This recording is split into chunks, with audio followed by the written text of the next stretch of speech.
perkenalkan nama saya Rahmat Dhani dengan NIM 230304018 dari Reka MGT1 Prodi Manajemen. Tujuan pembuatan video ini adalah untuk ujian akhir semester 1 mata kuliah pengantar bisnis dengan dosen pengampu Bapak Iqbal Ahmad SEMM. Baiklah, di sini saya akan menjelaskan tentang pembelajaran dari pertemuan 9 hingga 15. Pembelajaran di pertemuan 9 adalah tentang penciptaan nilai barang dan jasa. Baiklah, di sini saya akan membahas mengenai tujuan, proses, pengaruh teknologi, strategi, pengukuran keberhasilan, dan juga studi kasus penciptaan nilai. Tujuan penciptaan nilai barang dan jasa ada 3. 1. Pertumbuhan bisnis, 2. Kepuasan pelanggan, dan 3. Keunggulan kompetentif. Pertumbuhan bisnis adalah menciptakan nilai dengan bertujuan untuk menjaga dan meningkatkan pertumbuhan bisnis yang berkelanjutan. 2. Kepuasan pelanggan. Kepuasan pelanggan melalui penciptaan nilai, tujuan utama adalah memenuhi kebutuhan dan keinginan pelanggan dengan memberikan solusi yang bernilai. 3. Keunggulan kompetitif. Menyediakan nilai yang unik dan melebihi harapan pesaing untuk mencapai keunggulan dalam pasar. 3. Proses penciptaan nilai barang dan jasa. 1. Analisis kebutuhan pasar. 2. Inovasi produk dan jasa. 3. Pengiriman yang efisien. Analisis kebutuhan pasar, yang dimana memahami kebutuhan pasar akan menjadi dasar untuk menciptakan nilai yang relevan. 2. Inovasi produk dan jasa. Mengembangkan produk dan jasa yang inovatif untuk memenuhi kebutuhan dan keinginan pelanggan. 3. Pengiriman yang efisien, yang dimana memastikan pengiriman produk dan jasa yang efisien melalui proses yang berkualitas dan efektif. Lalu ada 3 pengaruh teknologi terhadap penciptaan nilai. 1. Otomatisasi, yang dimana teknologi memungkinkan otomatisasi proses bisnis untuk mengurangi biaya dan meningkatkan efisiensi. 2. Peningkatan kualitas, yang dimana dengan teknologi, kualitas produk dan jasa dapat ditingkatkan, menciptakan nilai yang lebih tinggi bagi pelanggan. 3. Konektivitas, yang dimana teknologi menghubungkan pelanggan dengan barang dan jasa secara lebih efektif dan menciptakan pengalaman yang lebih baik. Ada 4 strategi penciptaan nilai yang efektif. 1. Diferensiasi, yang dimana mengembangkan nilai yang unik dan sulit ditiru oleh pesaing. 2. Penentuan harga yang tepat, menentukan harga yang mencerminkan nilai yang diberikan kepada pelanggan. 3. Riset pasar yang mendalam, yang dimana melakukan riset pasar yang mendalam untuk memenuhi kebutuhan dan keinginan pelanggan. 4. Pelanggan sebagai fokus utama, mendirikan strategi dengan mengutamakan kepuasan pelanggan sebagai prioritas utama. Ada 3 contoh kasus penciptaan nilai yang sukses. 1. Apple Inc. Apple Inc. menciptakan nilai melalui inovasi, produk yang revolusioner seperti iPhone dan MacBook yang memberikan pengalaman yang unik kepada pelanggannya. 2. Tesla. Tesla menciptakan nilai melalui pengembangan mobil listrik yang mencerminkan keunggulan teknologi dan kesadaran lingkungan. 3. Netflix. Netflix menciptakan nilai platform streaming yang menghadirkan konten hiburan berkualitas tinggi dengan kemudahan akses bagi penggunanya. Selanjutnya, pertemuan 10, etika bisnis dan tanggung jawab sosial. Pengertian etika. Etika berasal dari kata Yunani yang mengandung arti yang cukup luas. Etika merupakan suatu pemahaman mengenai tindakan yang benar dan salah. Etika memberikan panduan apakah suatu perilaku tertentu dapat digolongkan perilaku bermoral atau tidak bermoral. Etika bersumber dari moralitas, yang merupakan sistem nilai tentang bagaimana kita harus hidup secara baik sebagai manusia. Ada 2 etika bisnis. 1. Etika bisnis merupakan penerapan etika secara umum terhadap perilaku bisnis. 2. Etika bisnis menunjukkan perilaku etis maupun tidak etis yang dilakukan manajer dan karyawan dari suatu organisasi perusahaan. Faktor-faktor yang mendorong timbulnya masalah etika bisnis: mengejar keuntungan dan kepentingan pribadi, tekanan persaingan terhadap laba perusahaan, pertentangan antara tujuan perusahaan dengan nilai-nilai perorangan, pertentangan etika lintas budaya. Tanggung jawab sosial terdiri dari 2 kata, yaitu response atau tanggapan dan ability atau kemampuan. Jadi pada dasarnya tanggung jawab menunjukkan kemampuan yang harus dimiliki seseorang atau sebuah organisasi untuk memberikan tanggapan terhadap berbagai hal yang diminta tanggapannya oleh pihak lain. Ada 3 jenis tanggung jawab perusahaan. 1. Tanggung jawab ekonomi, tanggung jawab hukum, dan tanggung jawab sosial.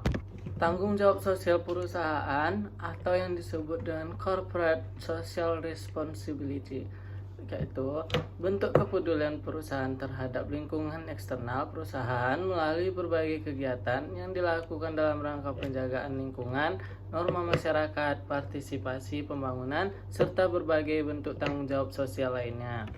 Baiklah, di pertemuan 11 ada materi pembelajaran tentang manajemen perusahaan. Fungsi-fungsi manajemen ada 4: planning, organizing, leading, dan controlling.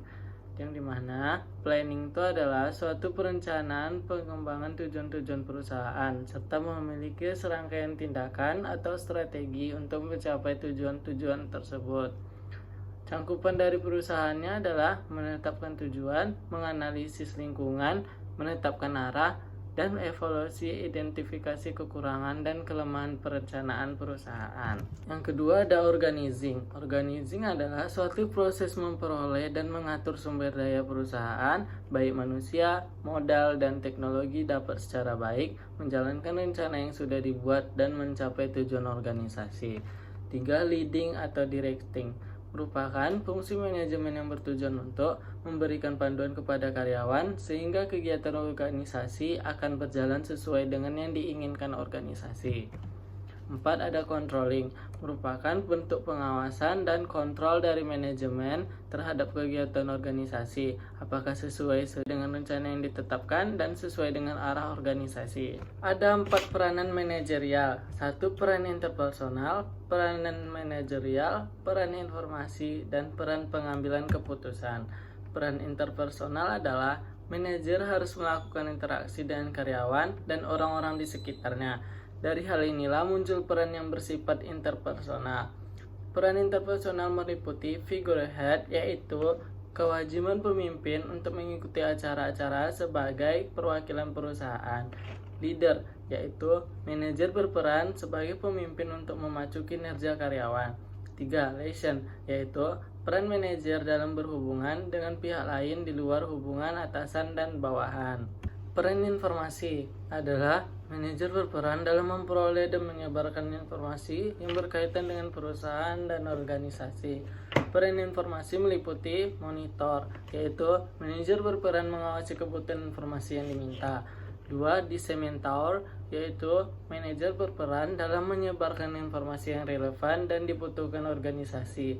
Dan yang ketiga ada spokesperson, yaitu manajer berperan sebagai juru bicara organisasi atau perusahaan kepada pihak lain yang membutuhkan organisasi. Selanjutnya materi di pertemuan 12 tentang fungsi planning. Fungsi perencanaan. Perencanaan atau planning adalah sebuah proses yang dimulai dari penetapan tujuan organisasi, menentukan strategi untuk mencapai tujuan organisasi secara menyeluruh, serta merumuskan sistem perencanaan yang menyeluruh untuk mengintegrasikan dan mengkoordinasikan seluruh pekerjaan organisasi sehingga tercapainya tujuan organisasi. Visi dan misi fungsi planning. Visi dibuat perusahaan terutama untuk menjawab pertanyaan, akan menjadi apa bisnis kita.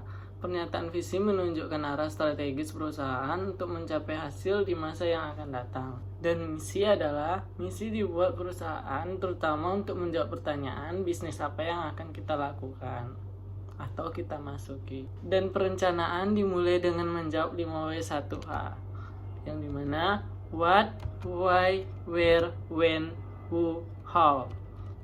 What, apa sesungguhnya yang menjadi tujuan perusahaan dan apa yang perlu dilakukan untuk mencapai tujuan tersebut. Why, mengapa hal itu yang menjadi tujuan dan bukan yang lain, harus bisa menjelaskan alasan serta disertai analisisnya. Where, di mana program atau kegiatan itu dilakukan, harus mampu menjelaskan alasan mengapa program atau kegiatan itu dilakukan di lokasi tertentu dan bukan di lokasi lainnya. When, kapan akan dilakukan, harus bisa dengan tepat menentukan jadwal kegiatan, pekerjaan yang ingin dilakukan. Who, siapakah yang akan terlibat dalam pelaksanaannya, siapa yang menjadi kelompok sasaran dari program tersebut, mengapa orang-orang itu dipilih untuk melaksanakan pekerjaan, bukan orang lain, mengapa orang itu menjadi kelompok sasaran atau penerima manfaat. How, bagaimana program atau kegiatan itu akan dilakukan. 3 hal yang dapat dilihat dari perencanaan. 1. Proses, 2. Fungsi manajemen, dan 3. Pengambilan keputusan. Yang dimana proses adalah pada dasarnya yang digunakan untuk memilih tujuan dan menentukan bagaimana tujuan tersebut akan tercapai. 2. Fungsi manajemen. Perencanaan adalah fungsi di mana pemimpin yang menggunakan pengaruh atas wewenang untuk menentukan atau merubah tujuan dan kegiatan organisasi. 3. Pengambilan keputusan, yang dimana perencanaan merupakan pengambilan keputusan untuk jangka waktu yang panjang atau yang akan datang mengenai apa yang akan dilakukan, bagaimana melakukannya, bagaimana dan siapa yang akan melakukannya, di mana keputusan yang diambil belum tentu sesuai hingga implementasi perencanaan tersebut dibuktikan di kemudian hari. Fungsi perencanaan dalam manajemen perusahaan atau mengapa manajer perlu perencanaan. Yang pertama adalah pengarah organisasi, minimalisasi ketidakpastian, minimalisasi inefisiensi sumber daya, penetapan standar dalam pengawasan kualitas. Persyaratan perencanaan atau planning requirements, faktual dan realitis.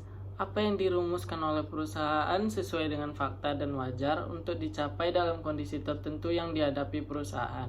Logis dan rasional. Apa yang dirumuskan dapat diterima oleh akal, dan oleh sebab itu maka perencanaan tersebut bisa dijalankan. Fleksibel, mampu beradaptasi dengan perusahaan di masa yang akan datang dengan tidak mengubah planning sebelumnya. Komitmen dapat dibangun apabila seluruh anggota di perusahaan beranggapan bahwa perencanaan yang dirumuskan telah sesuai dengan tujuan yang ingin dicapai oleh organisasi. Komprehensif, yaitu menyeluruh dan mengkomunikasi aspek-aspek yang terkait langsung maupun dan tidak langsung terhadap perusahaan. Perencanaan tidak hanya terkait dengan bagian yang kita jalankan, tetapi juga dengan mempertimbangkan koordinasi dan integrasi dengan bagian lain di perusahaan. Proses perencanaan melibatkan elemen penting, yaitu tujuan. Tujuan pada dasarnya adalah hasil akhir yang diharapkan dapat diraih atau dicapai oleh individu, kelompok, atau seluruh organisasi. Tujuan merupakan penjabaran lebih lanjut dari visi dan misi dengan waktu pencapaian yang lebih pendek. Jenis-jenis tujuan ada 2. Yang pertama, tujuan tunggal atau single goal. Hanya terdapat satu tujuan yang ingin dicapai oleh perusahaan. Dan yang kedua adalah banyak tujuan, multiple goals. Terdapat banyak tujuan yang ditetapkan dan ingin dicapai oleh perusahaan. Berdasarkan kejelasannya, tujuan yang dinyatakan atau stretch goal, tujuan yang dinyatakan secara formal oleh perusahaan atau organisasi kepada publik. Atau X-nya, perusahaan berusaha meningkatkan kepuasan pelanggan.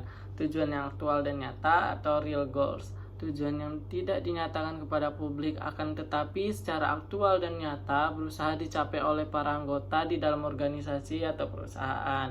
X-nya meningkatkan insentif bagi karyawan. Berdasarkan keluasan dan waktu pencapaian. Tujuan strategis atau strategic goals, tujuan yang ingin dicapai perusahaan dalam jangka waktu yang relatif lama, 3-5 tahun bahkan bisa lebih. Yang kedua ada tujuan taktis atau tactical goals, tujuan yang ingin dicapai perusahaan jangka waktu menengah lebih singkat dari tujuan strategis, biasanya 1-3 tahunan. Tujuan operasional yaitu tujuan yang ingin dicapai dalam satu periode kegiatan perusahaan, biasanya antara 6-1 tahun. Fungsi desain dan struktur organisasional. Desain organisasional merupakan pemilihan suatu struktur organisasi yang paling sesuai dengan tujuan, strategi, sumber daya organisasi, dan juga tugas-tugas yang dimiliki sebuah perusahaan. Struktur organisasional menunjukkan bagaimana aktivitas yang terdapat di dalam organisasi dibagi, dikelompokkan, dan dikoordinasikan hubungannya, baik hubungan antara manajer dengan karyawan, manajer dengan manajer, karyawan dengan karyawan. Proses pengorganisasi. Proses pengorganisasian merupakan kegiatan-kegiatan utama yang harus dilakukan oleh para manajer dalam kegiatan pengorganisasian.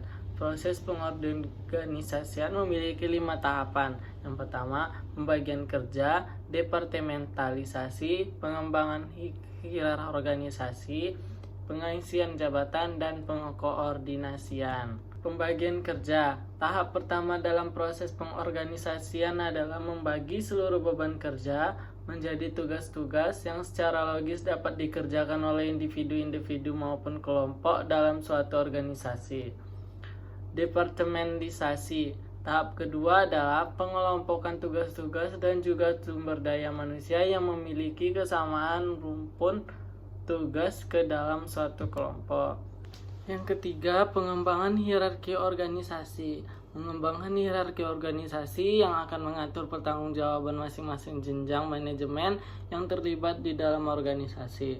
Yang keempat, pengisian jabatan. Setelah terbentuk, tahap keempat dalam proses pengorganisasian adalah melakukan pengisian jabatan-jabatan yang ada dengan sumber daya manusia yang sesuai dengan persyaratan jabatan. Dan yang kelima, pengorganisasian. Tahap kelima dari proses ini adalah pengkoordinasian, mencakup berbagai aktivitas untuk memadukan berbagai tugas yang berada pada masing-masing departemen agar keseluruhan kegiatan yang dilakukan terintegrasi dan mengarah pada pencapaian tujuan perusahaan.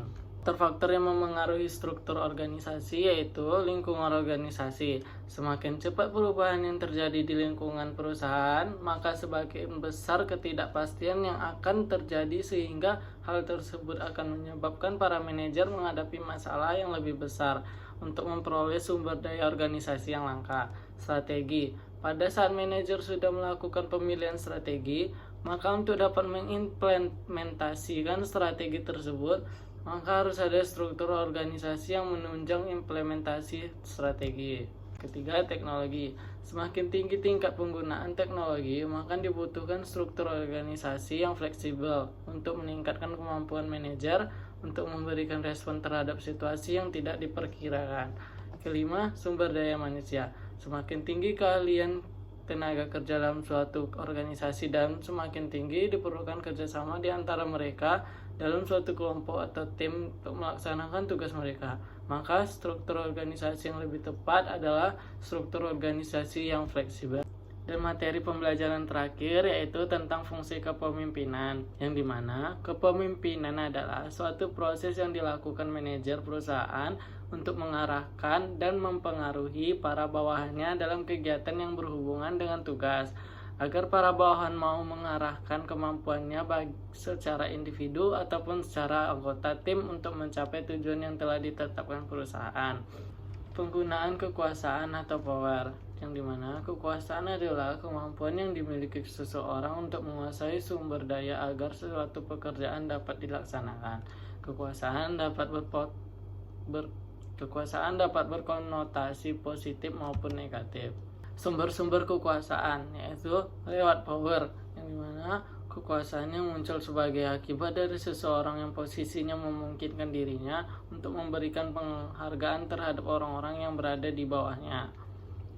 Coercive power, yang dimana kekuasaan untuk memberikan hukuman adalah kebalikan atau sisi negatif dari reward power. 3. Legitimate power, yang dimana legitimate power atau kekuasaan yang sah adalah kekuasaan yang muncul sebagai akibat dari suatu legitimasi tertentu. Misalnya seseorang yang diangkat menjadi pemimpin, secara otomatis dia memiliki semacam kekuasaan yang sah.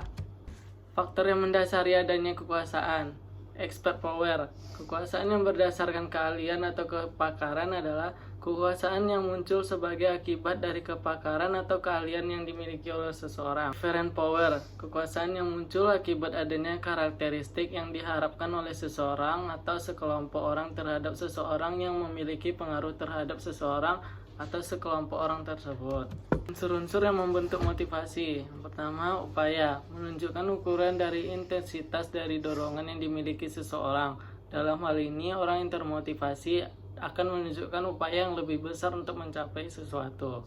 Tujuan organisasional, kerja keras karyawan harus selaras dengan tujuan organisasional. Jika tidak, maka dapat menimbulkan hal yang kontraproduktif. Yang ketiga, ada kebutuhan, menunjukkan keadaan internal seseorang yang mengakibatkan orang tersebut tertarik pada hasil-hasil tertentu. Komunikasi merupakan suatu proses pertukaran lambang-lambang baik verbal maupun non-verbal yang dilakukan antara komunikator atau pengirim pesan dengan receiver atau penerima pesan, sangat mempengaruhi kualitas kepemimpinan. Kewenangan atau authority pada dasarnya merupakan bentuk lain dari kekuasaan yang seringkali dipergunakan dalam sebuah organisasi. Kewenangan merupakan kekuasaan formal dan terlegitimasi. Dalam sebuah organisasi, seseorang yang ditunjuk atau dipilih untuk memimpin suatu organisasi bagian atau departemen memiliki kewenangan atau kekuasaan yang terlegitimasi. Perbedaan sentralisasi dan desentralisasi. Sentralisasi merujuk kepada cara pengorganisasian di mana keseluruhan tugas, tanggung jawab, dan perintah dipusatkan oleh hierarki yang paling tinggi untuk kemudian hierarki yang di bawahnya menerjemahkan dalam bentuk tindak lanjut dari apa yang telah diputuskan dari hierarki yang tertinggi. Dan desentralisasi merupakan pelimpahan kewenangan dari hierarki yang lebih tinggi kepada hierarki yang lebih rendah dalam hal pengambilan keputusan dan penentuan dengan cara bagaimana kegiatan akan dijalankan. Sekian materi yang saya jelaskan dari pertemuan 9 hingga 15. Jika ada salah mohon dimaafkan. Sekian, terima kasih. Assalamualaikum warahmatullahi wabarakatuh.